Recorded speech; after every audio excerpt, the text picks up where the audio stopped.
Mama ringin ya? Kan, kalau ingetnya aku ini.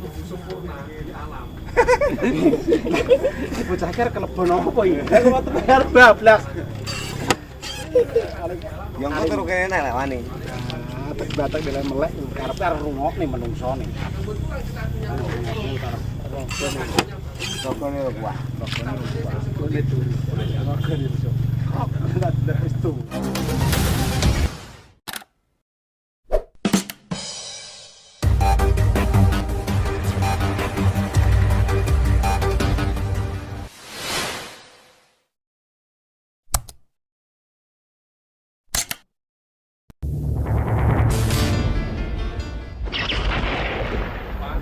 Komposisinya tidak seperti segitiga begini, ya harus ada yang naik, turun lagi, naik lagi, turun lagi dan seterusnya.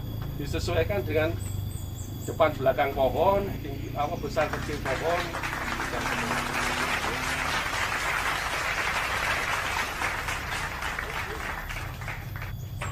Monggo yang lain.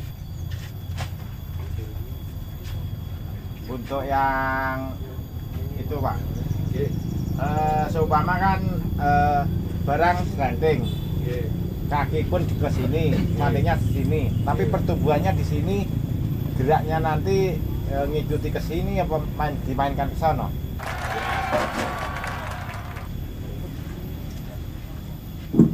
Ya, ini pertanyaan bagus dari Mas Agus. Jadi kalau saya sering mengistilahkan ini pemberatan arah tumbuh. Jadi setiap pohon itu pasti ada pemberatan arah tumbuh. Walaupun dia berbatang banyak, itu pasti ada pemberatan arah tumbuhnya. Jadi yang pemberatan arah tumbuh ke kiri, berarti yang ke kiri lebih kecil, lebih kecil, lebih kecil. Kalau ke kanan, berarti yang kanan lebih kecil, lebih kecil, lebih kecil gitu. Begitu pula dengan yang pohon yang slanting seperti tadi.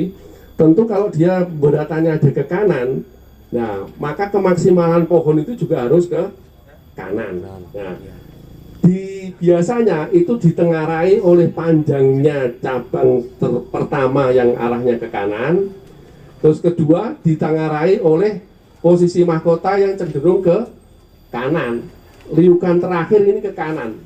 Kalau ini pemberatannya ke kanan terus liukan terakhirnya ke kiri, nah ini ya tadi kita kembali ke logika dan rasa, ini udah nggak pas gitu. Jadi kalau jenengan bikin pohon itu asimetris, ya, yang tidak simetris, yang non simetris, jadi arah tumbuh pemberatan ini juga harus pertimbangkan. Kalau arah pemberatannya ke kanan, nah tentu cabang yang pertama atau cabang yang besar itu akan mengarah ke kanan. Kedua, kepala itu kalau pemberatannya ke kanan, tentu liukan terakhir itu akan ke arah ke kanan, tidak arah ke kiri. Nah, sedangkan yang ke kiri, cabangnya ini hanya untuk penyeimbangnya saja. Jadi kalau jenengan sudah konsepnya ini akan slanting atau pemberatan ke kanan, ya jangan dibuat podo kiri kanan. Jadi yang kiri ya harus disesuaikan saja. Kalau misalkan panjangnya sekian, ya kirinya cuma sekian, itu saja. Itu, ya. Wonten, Mas. Hubungannya dengan kaki, pokoknya kakinya itu kan di sebelah kanan. Terus sementara kan goyangnya kan kakinya sebelah kiri, goyangnya kan sebelah kanan. Itu arah yang di atas itu mainnya nanti ke kanan atau ke kiri. Nah, kalau kaki, kalau biasanya kaki ini logikanya, Mas, kalau arahnya kaki itu ke kiri, tentu pemberatannya akan ke kiri. Meskipun batang besarnya ke kanan. Meskipun begitu. Tetapi kalau jenengan itu nanti batangnya itu, yang batang itu besar itu ke kanan, nah usahakan posisinya ini sedemikian rupa supaya kaki ini tidak menimbulkan masalah. Jangan ditonjolkan terlalu tinggi, ditonjolkan kecil saja. Jadi kalau dia penjenengan tonjolkan terlalu tinggi, akan terlihat bahwa dominasi akar ini akan kelihatan dan secara visual ini mengganggu. Kalau arahnya ke kanan terus di sisi kiri ada akar yang sangat besar gitu. Nah, ini jenengan titik beratkan, maksud jenengan pilih mana? Karena itu masih ada faktor lagi yang menunjang, Mas. Faktornya adalah gerak batang ini. Kalau gerak batang ini masih mendukung kakinya, ya mending ini dikalahkan cabang yang ke kanan. Nah, jadi kita harus membesarkan cabang yang ke kiri. Tapi kalau geraknya ini mendukung cabang, nah kakinya yang dikalahkan. Kalahkannya gimana? Usahakan itu lebih dalam sehingga kakinya tidak begitu dominan kelihatan gitu ya. Nah atau dengan gaya yang lain, karena kalau misalkan jenengan pilih gaya slanting itu termasuk gaya natural. Jadi natural itu ada tegak, miring, ya, merebah sama merunduk. Nah, jika penjenengan pilih miring itu berarti kan dia masih masuk gaya natural. Nah, otomatis kalau penjenengan konsepnya itu natural, kaki harus dituntut sempurna, tidak hanya satu sisi saja. Nah, kalau jenengan hanya punya kaki satu sisi, tentu jenengan jangan maksa itu untuk bagi pohon natural. Ganti konsep jadi pohon buncin atau dan seterusnya. Iya. Ngerti Mas Gun? Monggo yang lain.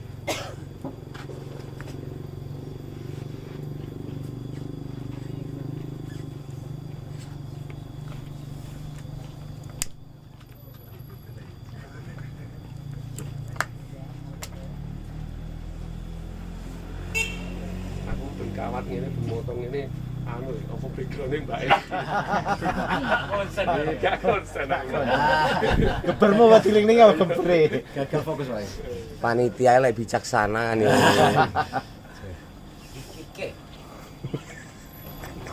Ayo monggo yang tanya. Panitianya mana ini? Kasih door prize kalau yang tanya. Siap. Yang tanya banyak. Door prize siapa itu? Kawat satu roll piye gitu. Nah, yang ngono Kang. Tanya Pak nggih. Nggih, monggo. Ini berbicara kontes. Nggih. Jadi untuk kontes kelas prospek, Nggih. untuk band itu yang dinilai apa gradasannya atau mungkin dari biasanya teman-teman khususnya pemula. Nggih. Jadi niku prospek itu terus dikawati sementing ayu itu termasuk dinilai atau tidak, teman-teman Matur. Nggih. Nggih, ini pertanyaan bagus. Sesuai dengan juklak dari juri nasional PBBI, kalau untuk prospek itu yang dinilai hanya gradasarnya, Mas. Walaupun dia mau dikawat mau diopo, itu yang dinilai hanya gradasarnya. Terus ini berkaitan dengan banyak pertanyaan yang di luaran sana bahwa wah ini pohon serapet dilebokne ning prospek ya jelas menang no. Tidak begitu. Walaupun dia rapatnya seperti apa, kalau mentalnya yang apa namanya yang punya itu jelek terus gak berani ditaruh di kelas yang lebih tinggi terus ditaruh di prospek, belum tentu itu menang. Karena yang dinilai adalah gradasannya tetap. Nah, biasanya kalau untuk yang kontes-kontes yang besar dan ini sesuai dengan permintaan panitia, karena dalam kontes prospek ini hak dari panitia, bukan diatur oleh tidak diatur oleh PBB pusat ya. Jadi panitia biasanya minta ini penilaiannya grad dasar plus konsep. Nah, kalau grad dasar plus konsep tentu potnya mengikuti ya. Terus titik tumbuh pohon ini mengikuti ya kan. Misal contoh seperti yang dibilang Mas Agus tadi, kalau ini slanting ke kanan, ini posisi menaruh pohonnya di sisi mana? Di sisi kiri. Nah, di sisi kiri pot. Kalau dia ditaruh di tengah, itu pun juga sudah masalah. Karena pemberatannya ada di kanan. Apalagi ditaruh di kanan, jomplang pote.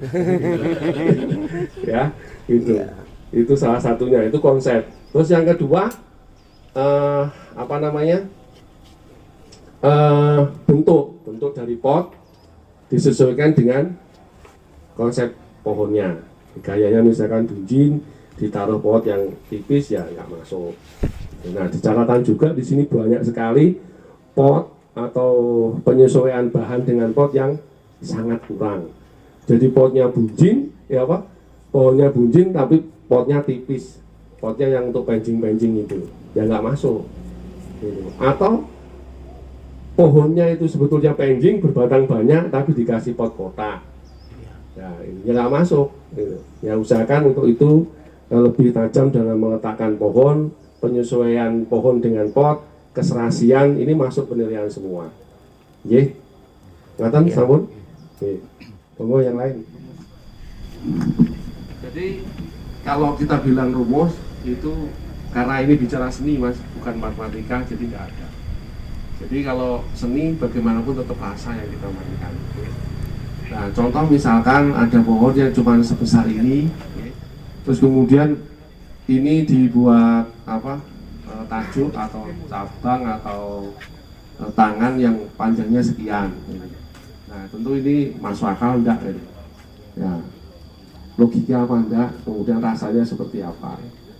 Jadi ya kalau batang seperti ini, sebesar ini, ya tajuk sepanjang ini aja sudah terlalu panjang ya, udah panjang banget kalau seperti ini, segini.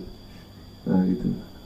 Nah makanya sering kita bicara bahwa membuat pohon kecil itu jauh lebih sulit daripada membuat pohon besar, karena pohon kecil pun juga dituntut oleh tahapan yang dari besar ke kecil, ke kecil, ke kecil.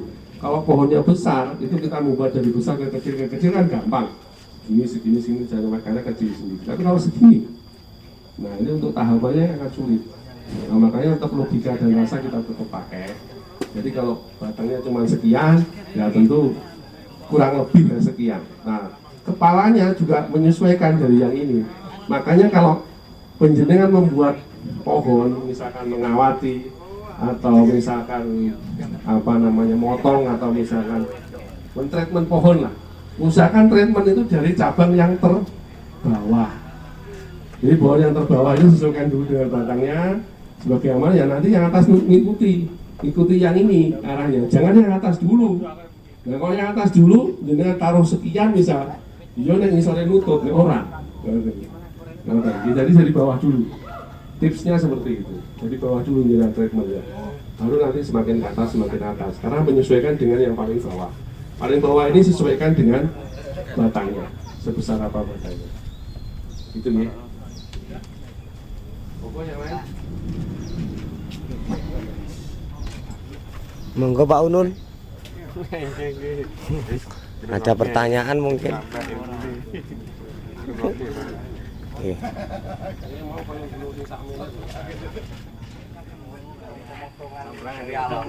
Itu masalah penilaian apa mengurangi kalau pemotongan di depan gitu. Pemotongan dari alam, bekas potongan yang ini yang di belakang. Untuk pemotongan di depan apa mengurangi penilaian yang asal nanti? Iya. Cabut. Iya, saya coba jawab. Ya, jadi ini berkaitan dengan penilaian. Nah, pemotongan ini kan ada beberapa hal yang perlu kita pertimbangkan ya. Terutama tentang bahan. Kalau bahannya berbatang keras, misal serut, arabica, santigi, atau apalah ya, itu kalau penjelasan potong kemungkinan menutupnya akan kecil, akan sangat kecil kalau kemungkinan akan menutup kembali ya. Nah, makanya jika penjenengan punya bahan yang serut, kalau ada potongan yang besar, nah usahakan sedemikian rupa supaya potongan ini tertutupi, tidak begitu menyolok gitu, dan mengganggu dari gerak dasar pohon gitu. Kalau penjenengan bisa kelihatan misalkan potongnya sekian, kalau kelihatan di depan, tetapi tidak mengganggu secara keseluruhan, tentu nilainya juga tidak akan terpengaruh. Tapi apabila dia potongannya itu sangat mengganggu dari konsep dasar, gerak dasar tadi itu, tentu nilainya juga akan berpengaruh gitu Mas. Nah makanya jika penjenengan punya bahan yang dari alam yang ada potongannya besar, usahakan dalam kita menilai meletakkan posisi terbaik tadi, potongan itu tidak terlalu kelihatan. Biasanya tempuk biasanya karena gede semua. Di potong salah satu kan kemungkinan. Nah, jadi kita ambil sisi yang agak sedikit miring supaya dia agak sedikit di belakang gitu. Walaupun dia tidak di belakang banget potongannya, mungkin ada di sisi kiri atau di sisi kanan yang tidak terlalu begitu menyolok gitu. Atau begitu jenengan rapikan sekali, sangat jenengan rapikan supaya alurnya ini Kelihatan. alurnya ini tetap urut, jadi jangan sampai terganggu oleh potongan ini. Nah kalau mengganggu misalkan ini dari besar ke kecil karena ada bengkak tadi, di sini bengkak gitu, bendol gitu. Nah jangan sampai seperti itu. Kalau jenengan punya potongan seperti itu yang kiri kanan sama, satu dihilangkan misal, tentu di sini akan besar. Nah maka jenengan harus sesuaikan dari bawah ini supaya alurnya tetap runtut. Nah, bekasnya jangan tutupi dengan sedikit diputar, nah, sedikit digeser, gitu nih. Nah, kalau untuk yang pohon-pohon yang lunak, misalnya kimeng, ipre dan sebagainya, itu saya kira tidak masalah karena dia akan nutup juga kan gitu. Tapi untuk pohon yang berbatang keras perlu pertimbangan seperti itu. Nah, ini berkaitan juga catatan kepada penjenengan untuk karena bahannya masih dari alam. Saya berikan tips, banyak dari teman-teman ini yang merasa bahwa pohon bonsai itu dipengaruhi oleh keringan, dipengaruhi oleh ketuaan karena krowok begitu. Nah, perlu saya berikan catatan di sini, krowok atau keringan ini belum tentu menunjang perform dari pohon. Dan perform dari pohon ini tidak harus ditunjang oleh keringan, gitu, atau krowok. Jadi kalau krowoknya jenengan ini tidak sesuai dengan gerak dasar atau konsepnya, ya jangan taruh di depan, gitu. Ya taruh di sisi yang tidak begitu kelihatan. Gitu. Tapi kalau menonjol, dia perlu menunjang dari perform secara keseluruhan, ditaruh di depan nggak apa-apa. Ya. Tapi kalau enggak, jangan ditaruh di depan. Begitu juga dengan keringan. Kalau tidak menunjang perform secara keseluruhan, ya jangan dipaksakan ada. Apalagi untuk bahan-bahan yang lunak, misalkan seperti serut, dituatai dan seterusnya, ini justru akan mengurangi perform dari pohon. Karena serut ini, kalau dari segi pertumbuhan tidak termasuk pohon yang berbatang keras, tapi kalau dari segi keringan, dia termasuk pohon yang lunak. Karena bagaimanapun dia kering, itu pasti dia akan rapuh. Beda dengan Arabica, beda dengan Satigi. Nah, itu rapuhnya lama gitu. Itu ya. Jadi ini juga ada beberapa contoh, walaupun tidak banyak, dia masih memaksimalkan krowokan ada di depan walaupun krowoknya itu tidak menunjang dari perform secara keseluruhan. Ngerti nggih catatannya? Monggo yang lain. Yang di pameran itu kan dolar. Secara perantingan-rantingan sudah lumayan lengkap, tapi kadang-kadang begitu melihat di pruning, kadang-kadang di sebelah kiri ada janggal. Ya, karena dia cenderung ke kanan. Ya, itu yang menjadi pengurangan penilaian adalah khusus di pohon dolar ini loh ya. Khusus dengan pohon dolar ini adalah konsep. Jadi konsepnya, jadi kalau konsep dia pohon di atas batu kurang mengena, gitu. Jadi kurang mengena. Itu yang pertama. Kedua, karena dia mengambil gaya surrealis dari kombinasi natural. Nah, ini yang naturalnya yang nggak kena. Contoh misal dia miring ke kanan, nah cabangnya itu ada di depan, ada titik tumbuhnya ada di depan, besarnya tidak sesuai dengan batangnya. Nah, ini sangat mengganggu. Kalau dia cenderung ke kanan, tentu cabang yang ke kanan itu sangat kuat. Pasti sangat kuat. Pohon yang logikanya di alam seperti itu. Kalau pohon yang miring ke kanan, tentu cabang yang ke kanan itu pasti lebih besar dari yang manapun. Pasti itu. Ngerti nggih? Nah, itu kalau mau maksimal diloskan dulu konsep iya tumbuh di batu itu betul-betul dimaksimalkan. Jadi akar itu betul-betul seperti menempel di batu. Kalau itu belum, gitu. Itu artinya yang sebelah kiri itu perlu kurangan, panjangnya. Tapi kalau besarnya yang ke kanan harus dibesarkan.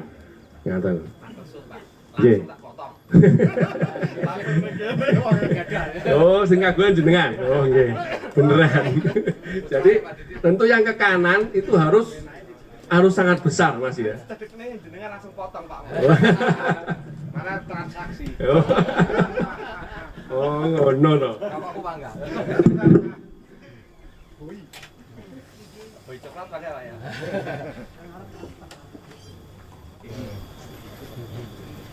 Monggo Mas Agus, apa lagi pertanyaannya? Kasus di serut itu yang formal tegak lurus itu.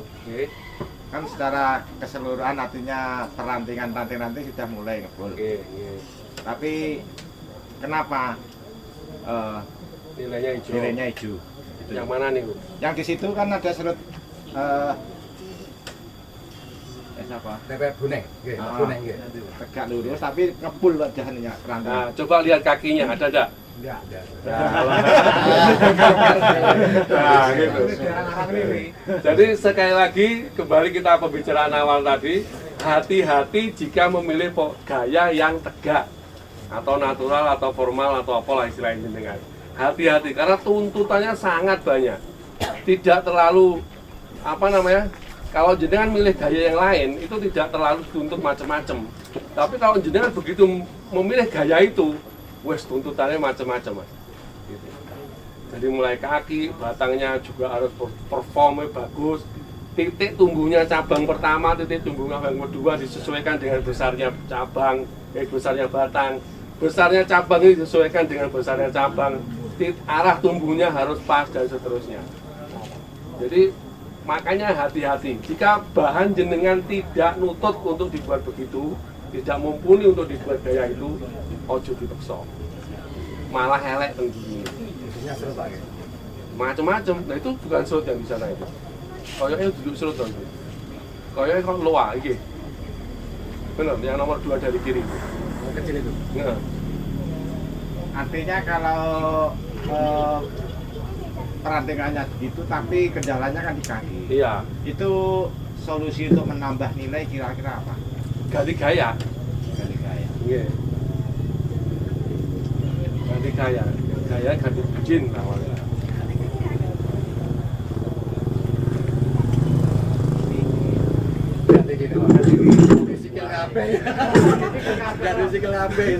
Kalau nggak punya kaki, kalau gayanya nggak natural nggak apa-apa, gitu loh. Maksimalkan posisinya saja. Tetapi kalau jenengan milihnya natural, nggak duwe kaki, yojo. Jangan dipaksa, apalagi masuk kontes nasional. Gitu.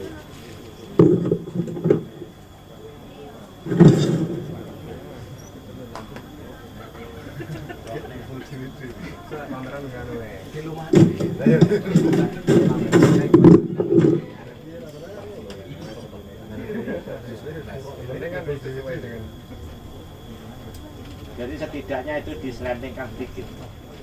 Ya setidaknya dikurangi percabangannya. Dia hanya memaksimalkan cabang yang ada di atas, digeser sedikit tidak tegak, tentu dia ada liukan kan nggak. Nah kita buat kunci, udah pasti nilainya akan lebih tinggi.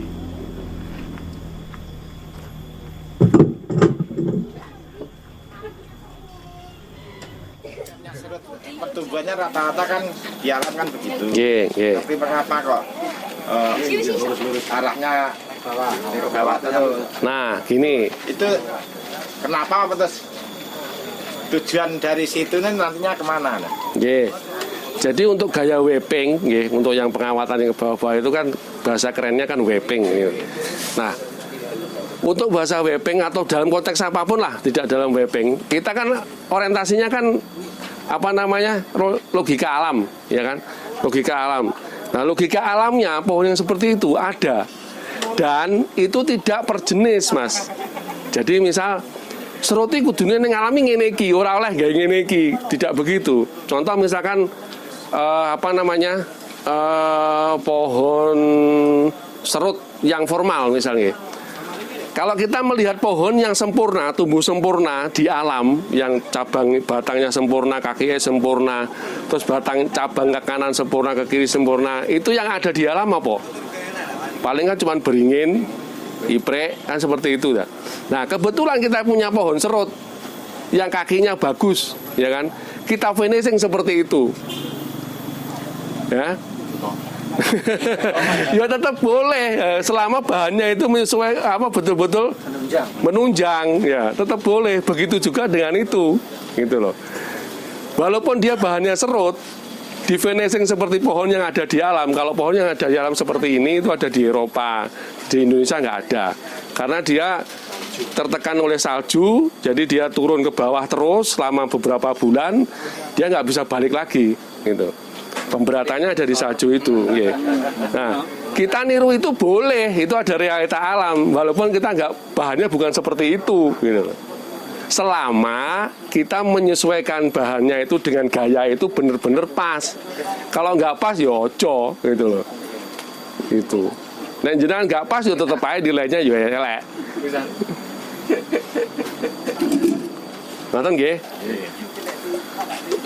Pengawatan tuh arahnya pasti ke kanan. Belum tentu. Jadi kita Awal pasti ke sini. kalau dalam konteks kita punya bahan seperti ini kita sesuaikan. Contoh ini, Mas. Nggih. Cabang ini nggih. Oh, iya. Ini kan tadi arahnya cabang kan ke sini.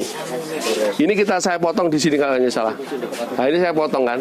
Nah, kalau ini kita pakai ke sana, nggih, kalau kita pakai ke sana, ini kalau kita kan otomatis kan muntirnya ke sana. Nah, patah nanti akan di sini. Pasti patah. Ya, makanya kita sesuaikan dengan bahannya dulu. Gitu. Nggih. Contoh ini juga kita kan butuh arah tumbuh yang ke sana. Ya kan? Arah tumbuhnya ke sana. Kalau kita puntir ke sini, ya, kita arahkan ke sana, kendu nanti ininya apa namanya? Kawatane. Gitu. Ketemu sini sama tekukannya nih ke sini, ini ke sini, enggak masalah ini. Enggak apa-apa. Yang penting kan arah tumbuhnya sama ini. Enggak arah satu sini, satu ke sana. Kan gitu. Ngoten nggih? Disesuaikan dengan bahannya saja. Ya cuman memang ada beberapa kasus yang misalkan tadi kita bicara pohon formal katakanlah ya, atau natural. Nah, untuk menambah kedalaman tadi kita sudah bilang kalau kita dimensi untuk menambah kedalaman batang, kita taruh yang agak melengkung ke belakang terus ke depan ngaten nggih. Begitu juga dengan cabang pertama. Cabang pertama kalau kita lebih bisa menambahkan dimensi dalam pohon itu, kita taruh cabangnya itu nekuk ke belakang gitu, tidak nekuk ke depan untuk yang ini. Ini untuk kasus itu nggih. Kalau untuk yang kasus-kasus lain kita menyesuaikan gitu. Jadi tidak harus semuanya gini enggak? Enggak harus nggih. Makanya sekali lagi saya bilang tadi, ilmu itu bisa dapat dari siapapun, dari manapun, tapi jangan mengekang imajinasi jenengan. Dan kalau menyekang itu loh, lagi kok ini, nggak jalan-jalan. Gitu. Contoh misalkan jenengan, iki hete nek menurut kayak kudu ngene, iki kepalane kudu ngene, itu kudu ngene. Lah nek kudu ngene jenengan kan nanti nggak bisa jalan-jalan, mengalir saja. Mengalir sesuai dengan ekspresi jenengan, orientasi jenengan, terus apa tadi kita bilang ada referensi jenengan, logika jenengan jalan, rasa jenengan jalan, jadi pohonnya. Rusak guang. Iya dong. Oke. Ya. Apakah cabang Jawa harus dari cabang yang di atasnya? Tinggal konsepnya juga dan batangnya seperti apa namanya, bahannya seperti apa. Misalnya konsep seperti ini, ya kan? Ini ada cabang kecil di sini, ya kan? Di sini lebih besar, kan? Logikanya kalau jenengan aturkan tadi, sini kan kudu besar ini, ya enggak juga, gitu. Kalau formal pun juga begitu. Formal kan kebanyakan memang dari bawah lebih besar kan. Tapi di saat ketemu bahan yang ini titik tumbuhnya agak di atasnya kaki, tentu kan ada ruang kosong nih, ruang kosong yang perlu kita isi kan. Di sini sudah ada, di sini sudah ada, dan sesuai dengan proporsi. Kini terlalu lebar, ya kita isi yang lebih kecil nggak apa-apa, selama proporsinya, selama arah tumbuhnya dan titik tumbuhnya itu pas dengan visualnya, dengan optik kita dalam kita melihat itu tetap indah gitu. Nggak apa-apa. Kurang pas sebetulnya. Ini akan pas apabila dia keluar dari sini, karena dia akan ke sana. Dan karena ini nggak ada, kita maksimalkan ini dulu. Oke. Jika nanti ini ada, kita maksimalkan ke sana. Nah ini bisa dibuang. Oke. Jadi pelajaran kita, edukasi kita dari hari ini, apa yang kita sampaikan tadi bahwa yang penting karena kita masih mengandalkan bahan dari alam, sesuaikan konsep atau gaya yang kita pilih itu sesuai dengan kemaksimalan bahan yang kita dapat. Jangan dipaksakan, terutama untuk bahan-bahan yang tidak mumpuni untuk menjadi pohon natural atau formal atau tegak, jangan dipaksa untuk itu. Itu pesan saya. Dan karena kebanyakan evaluasi yang ada di hari ini, yang di event ini adalah sebagian besar masih di situ. Dan jadi saya sering sekali menemukan hal seperti itu di setiap event atau kontes, bahkan di event nasional pun masih banyak yang seperti itu. Nah, terus yang berikutnya berkenaan dengan event ini, saya kembali menyampaikan apresiasi yang sangat luar biasa, animo dari teman-teman komunitas bonsai mana tadi? Pringapus. Ini mudah-mudahan potensi yang ada di sini bisa menunjang perform dari PBBI cabang Trenggalek. Dan saya selaku pengurus PBBI pusat titip, kita punya PBBI cabang Trenggalek, kita kelola bersama dan kita majukan bersama. Semoga PBBI cabang Trenggalek semakin maju, semakin jaya dan semakin hebat. Dan sekali lagi untuk komunitas bonsai Pringapus, saya salut, ini perlu diperkembangkan. Mudah-mudahan nanti ke depan bisa lebih mengadakan event yang lebih besar atau lebih menarik dari hari ini, dan untuk yang lainnya ini bisa menjadikan contoh event ini. Jadi event itu tidak harus yang besar, tidak harus yang tingkat nasional, tapi sisi edukasinya, sisi pembelajaran kita bagi anggota itu lebih penting. Jika itu lebih mengena, akan lebih bagus. Terima kasih atas semua atensinya, apresiasinya, dan keikutsertaannya. Mudah-mudahan kita akan bisa ketemu di lain hari. Mohon maaf atas segala kesalahan. Wassalamualaikum warahmatullahi wabarakatuh.